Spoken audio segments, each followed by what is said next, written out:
Welcome to Bold Conscious Connections. My name is Raju Panjwani and I'm a certified leadership coach. And I'm Triccia Ramos, a certified high performance coach.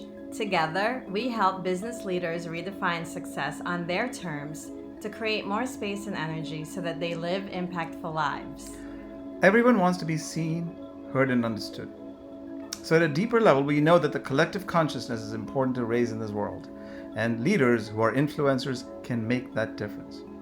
We, in our coaching programs, teach people how to focus on the interconnectedness, heart-centeredness, and growth from within. And this is what this podcast will be about.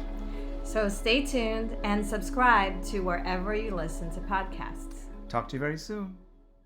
Today's topic is really about how to make the change you desire to see in your world and in your environment. It could be with relationships, it could be with anything you desire so deeply that it agitates you. You really want to create something different than what you have. And, there is a process of going about it, isn't there? Yes, and this is a perfect conversation for us to have today because we're recording this on the first new moon of 2021, which is really an opportune time to focus on manifesting. And if you believe in that, in the energy of how the planets are aligning, this time is really a great time to co-create and manifest your wishes and your dreams in a swift manner. So tell us a little about that, though. What's the context? This happens every month, or you're saying it's... Well, this is the first new moon for the year. And new moons are always a time to set intentions. It's cyclical. So, if you begin with the end in mind, and this being the first one, and it's also the new moon in the sign of Capricorn, which is an earth sign, and it's also about security and stability. It's really a great way to lay down the foundation for what you want to create for this year. But this episode is not about astrology, so I just wanted to insert that little piece of information that, we have a lot of tools that we can use as resources to support us in our efforts. So, as I was thinking about that, setting the stage for not just 2021, but any major change you want to see, that you want to accomplish in life.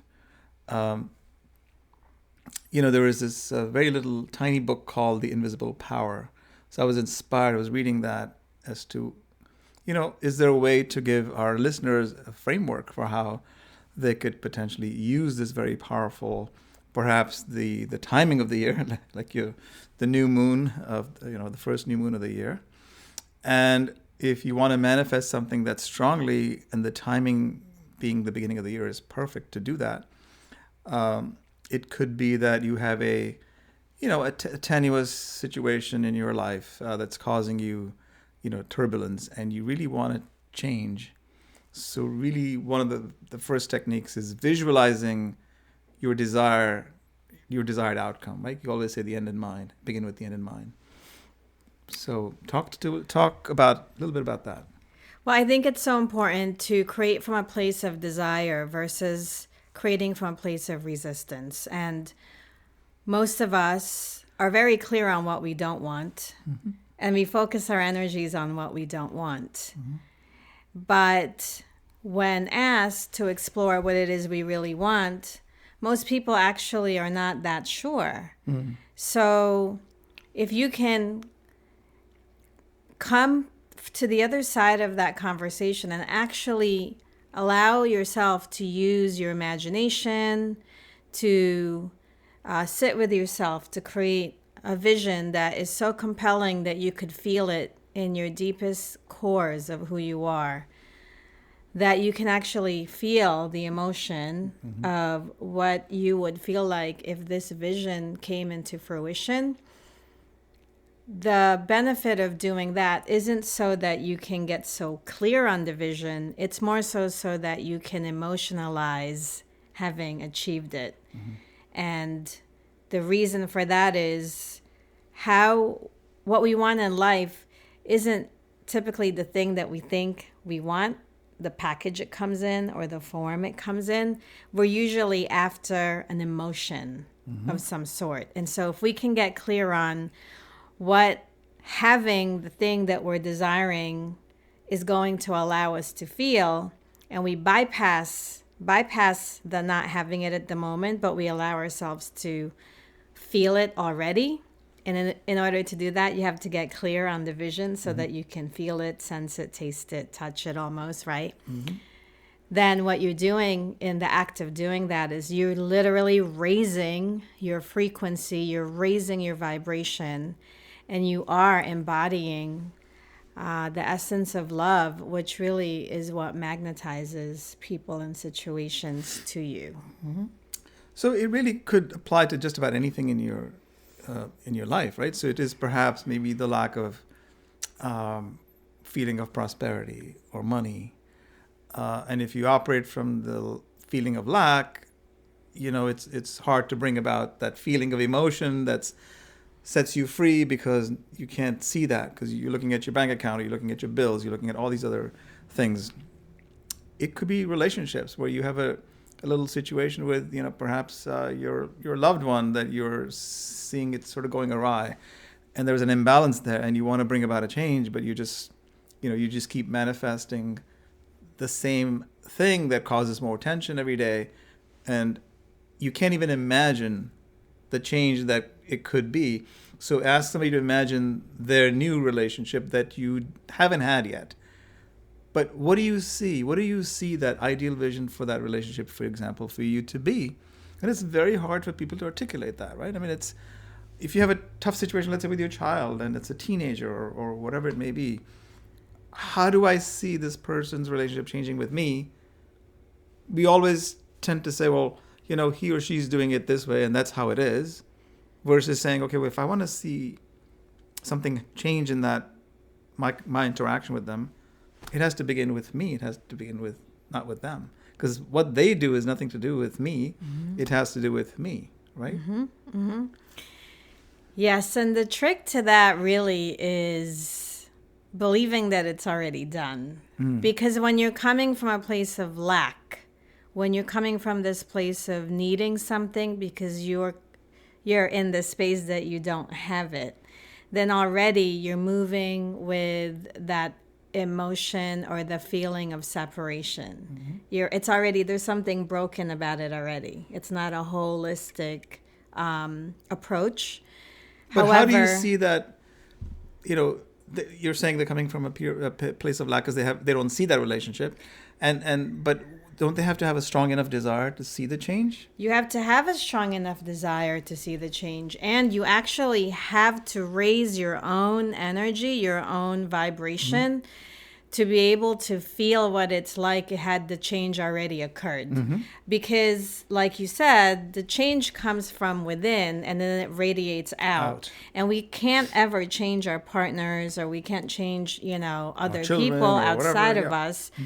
What we can change is who we're being. Right. And who we're being can absolutely be achieved through practice.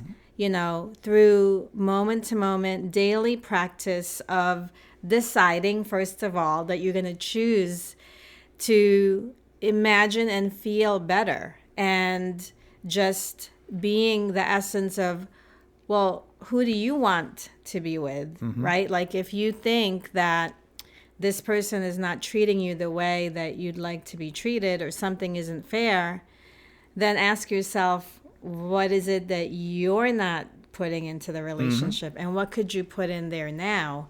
And then really coming from a place of higher vibration, because when you're coming from a place of higher vibration, you're already manipulating, but you're already transcending the timelines. If you can actually rise above the current situation and transcend it to another place, and just come with that feeling of all is well, and be so clear on your vision that you're moving in that direction, no matter what the feedback might be that you're receiving from the outside world, that conviction, like that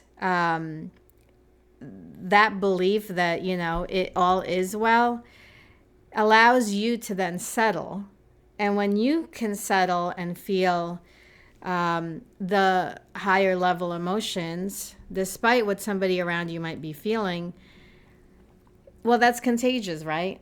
Like if you're acting like love, if you're emanating love, then the other person next to you eventually falls into that with you.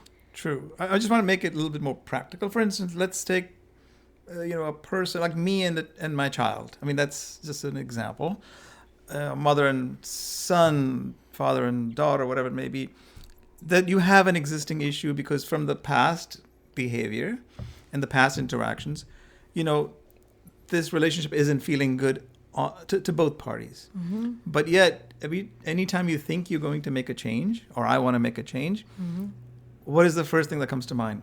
Oh, he's going to be the same way every time I interact with him. What can I possibly say to him or her that's going to literally change our relationship? Well, are you willing to expect better? So that's the point. So when you say not just the desire, but you're raising the frequency to get there, correct? Absolutely. But in actually implementing it, you have to first sit with yourself and figure out, what do you want to see change? Because if you don't want to, you desire or have a wishful thinking about a changed relationship, it's not going to happen just by desiring it and wishfully thinking about it. It may start there, but you got to do certain things to be able to. Well, it starts with desire. Yeah. And then you have to move with faith. Like you actually just have to keep taking the actions that if the tables were flipped, you'd want to see the other person take. True. And you have to keep moving in that direction, regardless of what the response is that you're getting. Right. In other words, the feedback, let's say I walked into this room with my, troubled relationship child or whatever.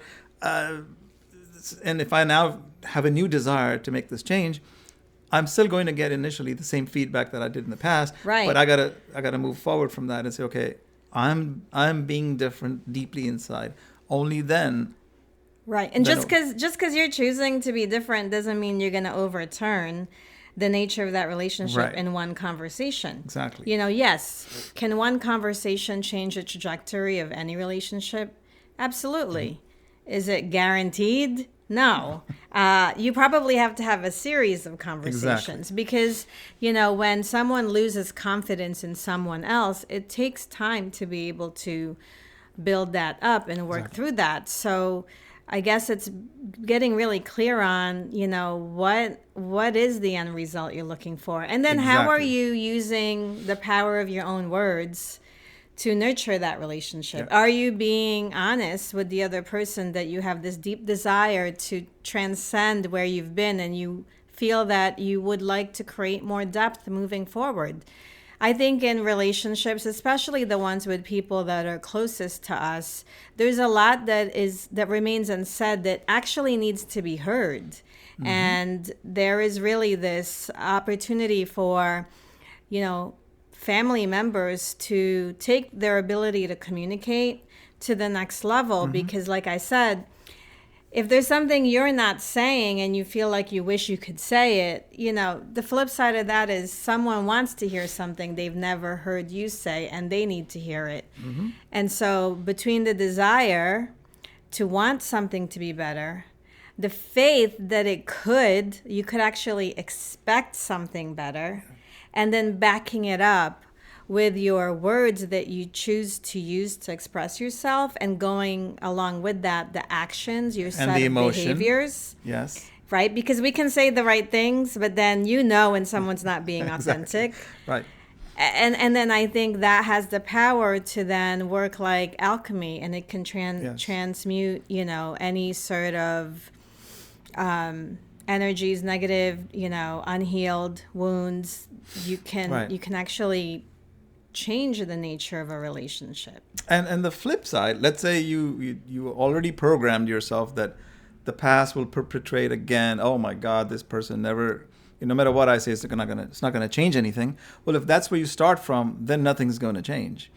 But if your desire is true to you and authentic to you, and you want to see a change, then the only way to get started is with you doing all these things you just talked about. So that's the possibility, because without that, you're shutting the possibility, right? And if its relationship is important to you, then you would probably need to take some steps, difficult and uncomfortable as it might be. Yeah. But what comes that easy when you want to see a change? Not that much. Well, and I think, this conversation can be applied to all aspects, all parts of your life, and we happen to be applying it to relationships. Right. The relationship context right now. Some relationships you actually probably want to walk away from, right? So I think the beginning point is decide. Exactly. What you have choice. If you're listening to this and you're an adult, you have choice. So once you decide, are you going to stay in something and continue it and grow with it? Then that's a decision. Then you apply the things we're talking about. But if in your heart you no longer really feel that this relationship is in alignment with where you want to go, and it's not really supporting you in your ability to expand, then you decide that that's no longer aligned, and then you move on. Well, it depends on the circumstance. I mean, there may be... Well, if it's your family members. If it's your family, or if it's if you're sort of separated and you have kids involved, I mean, that's a different situation, because then your vantage point is really the what's the focus? Is the children, or is it you, right? Or is it the other person? But whatever it is, it involves a decision. It involves a decision. So even if you're saying whether we apply it to health or relationships, or to any other part of your life, could be health. It starts with a decision. It's a decision you make that I want to see something change, and that desire, and starting with that, the decision, the desire, and then moving towards that in a way that you haven't moved before. Well, it's a decision because I think that what the decision points to, what it illustrates, is that we have dominion over our lives, that we are not a victim, that we aren't ever stuck in anything. There needs to be no suffering. There needs to be no obligations to do things. That in fact, if we actually could accept that everything we engage in, we have choice to engage in or not, if we can take responsibility for the level of participation that we want to put into all these relationships, then nothing, it shouldn't feel like suffering. It shouldn't feel like you have to do anything or work at anything. It should just feel like a source of joy and fulfillment. And, you know what it's like to spend time with people and you don't even realize how much time goes by, and it's just effortless. And then at the same token, 30 minutes with somebody that isn't in alignment can feel like it could knock you out for the day and drain you. And, we're really talking about, in this context now, we're talking about being selective with who you're surrounding yourself with, and then being selective with the thoughts you're choosing to think. Yep. About those interactions and those relationships. Because I think as I've gotten older, one of the things I've learned is I don't need quantity. I don't need quantity of friends.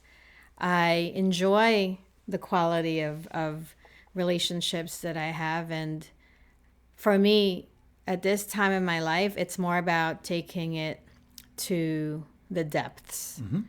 So for me, it's about depth. It's not so much just about the amount of people I'm connected with. Yeah, well, certainly we're never touching the quantity of people. We want to be. Our lives are a function of, and the quality of your life is a function of what the average of 5 people you spend time with. And so you got to be very careful in not only that, choice of friends, but also your thoughts, right? So your thoughts are creating something physical all the time. We just have to recognize it's happening, even if you are not doing it intentionally. It is happening that way because what you're producing and manifesting is really a function of your thoughts that already happened in the past. And so that's why we must be in that moment, in that particular moment, moment to moment, being very careful of how we choose our thoughts. So if there's something you really want to desire, that's very important to you deeply, you got to decide that you want that desire and then start to really, feel the emotion of it as if, as you say, it's already occurred, because then you're moving in the right direction with zero resistance or doubt that it may not happen. Yes. And that is really the key. The key is that when you're moving towards something, you got to be all in. Mm-hmm. And there's something about that is scary, because we're not really ever guaranteed an outcome if it means that we are wanting to create something that we haven't seen before. Mm-hmm. And so this idea of improving, for example, or deepening your connection, your relationship with someone, involves you being able to project yourself into the future and imagining how you feel if that relationship were at that level. Exactly right. And so if you want that, then that means you take that person, that you that's in the future, you take that you back to the present moment, and you act in this present moment as if what happened in the future is here now. Right. And that's how we create the forward movement. And the resistance to that is like the other person, if I did that, the person that I'm trying to change my relationship with, well, they may not, act this way. They may not respond. They may not respond. They will respond the same way they did yesterday or the week before, the month before. And then we feel rejected. So the thing is, you can't let that be the resistance on that path, because that's precisely what you're going to get if you start by saying, well, it's always going to be that way. It's always going to be that way because that's what's happened. Then you're not bringing about the change, right? Because to live in the future of that future you, as you were describing, and live it as if it's today, you're likely to invite resistance, right? You think, what's wrong with you? How come you changed? Who you been talking to, right? Have you been talking to Triccia? Yes. Like, what has gotten into you? Well, that could happen. People will say all sorts of things if you are making the change, because you've decided that change is important to you or other loved one perhaps that are involved, whatever it may be, right? Mm-hmm. I mean, I think I've told you a personal story about, my own siblings, and I've had to do so much inner work with respect to that I'm still not over it, but it just feels like that is so important, not necessarily inviting the same, in this case, behavior of my own, not about the other person, because they're consistent. I'm the one not consistent. So in order to bring about a positive change in that, I have to be true to me. And I have to be consistent and say, man, I was not coming from love, but I now see what it means to come from love. Well, I'm going to say something that maybe is unexpected here. And what I'm going to say is, when we move with resistance, like for example, when we're too quick to discount the possibility that somebody might actually respond in a favorable manner to our efforts, when we say that's just not going to happen, it's never going to change. What that actually is about our own inability to receive what we deserve. Right. It's our own sense of lack of self-worth that actually has us wanting to stick to the story that we are stuck in a relationship with someone that doesn't really honor us. Mm-hmm. Right. So that when you can actually acknowledge that at the core of it, there's this sense of not enoughness tied to wanting to keep the stories the same, then yeah, why would you expect anything better for yourself? Exactly. Why would you demand anything better for yourself? Why would you give yourself permission to desire more and to create something better if you don't really feel deserving of it? Well, I'll tell you another one. Maybe it's deserving or not deserving. Sorry, not deserving. Or perhaps that, I'm comfortable where I am because the other side of what I need to do to make a decision to change something is so scary that I'm okay where I am. Nothing's going to change anyway. And that's how most of us live our lives. And then towards the end of our lives, we have these regrets that, oh my God, we could have done this.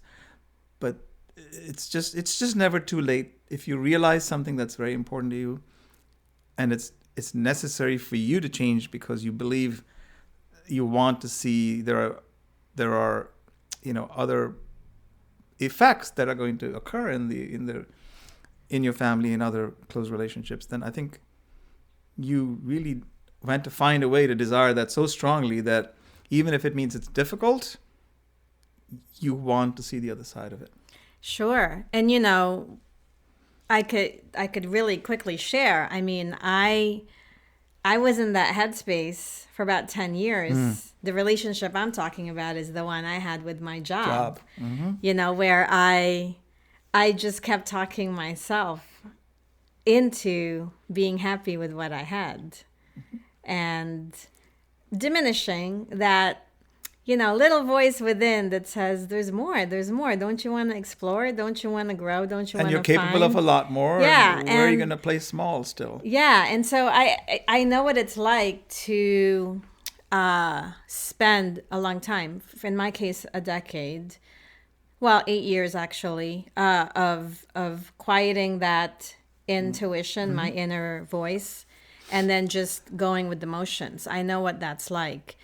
And Finally, when I gave myself permission to step out of that and to step into this this current situation that I'm in, where I'm living really my best life because I'm able to do what is so true to what I believe. My purpose is I'm living my purpose moment to moment. Wow. I had no idea, I really had no idea of the depth and the fullness of what I can experience and what I can also provide for others because I gave myself permission to want more and to really go after it unapologetically.